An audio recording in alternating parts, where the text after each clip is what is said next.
ብዙ ቸርች ነው ጀምራችሁ ያልጨረሳችሁት ብዙ። ሁለተኛው ዲሲፕሊን ነው። አንድ ነገር መጀመር ይቻላል፣ መጨረስ ካውንስል የሚያክል ነገር ጀምራችሁ የት ደርሳችሁ ነው እናንተ አሁን ሀገር እናግዝ የምትሉት? መጨረስ፣ ኢንስቲትዩሽን መፍጠር። ኢንስቲትዩሽን ቀላል ነገር አይደለም። ቸርች ይጀምራል፣ አያልቅም። አገልጋይ ይመጣል፣ ይጀምራል፣ በቃ መጣ ሲባል አያልቅም፣ ይሄዳል። ዲሲፕሊን ያስፈልጋል። ሶስተኛው ክሪቲካል የክርስትና ስነ ምግባር ወጪ ቆጣቢነትና ከመጠን ያለፈ ኑሮ አለመለማመድ ነው። ከመጠን ያለፈ ነገር ልምምድ በዝቷል። በልክ እንለማመድ። ከልክ ያለፈ ነገር አደገኛ ነው። ወደ ቅድም ፖይንት ስመለስ ከኢትዮጵያ ኦርቶዶክስ ተዋህዶ አንድ ነገር መማር ያስፈልጋል።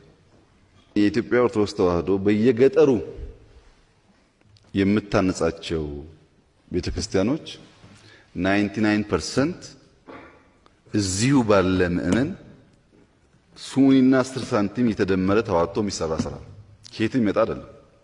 ረጂ የሚባል ሌላ ፎርስ የለም። ኢትዮጵያ ደሃ ከሆነች ለኦርቶዶክሱም ደሃ ናት። ለእናንተ ብቻ አይደለም ደሃ የምትሆነው። ዛሬ በከተማ ብቻ በከተማ 167 በጣም ትላልቅ ቸርቾች ኦርቶዶክስ ትገነባለች።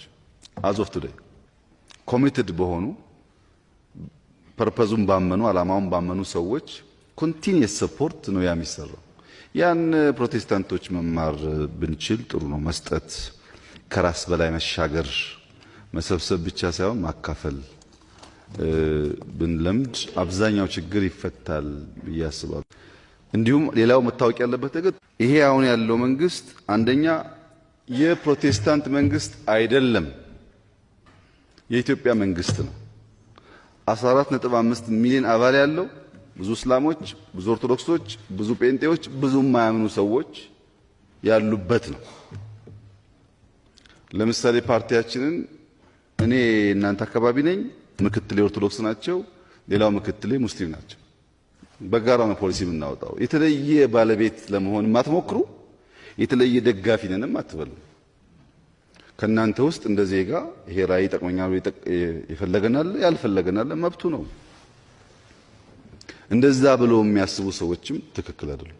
በእምነት ቦታ ላይ የፖለቲካ አመራሮች ሲገኙ እንደ ምእመን ነው መሆን ያለባቸው እንጂ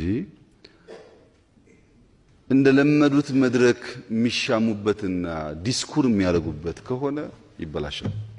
የሄዱ ዲስኩር የሚያደርጉ ፖለቲከኞች ያ መድረክ ለነሱ የተገባ አይደለም፣ አይመጥኑትም መድረኩ ራሱ።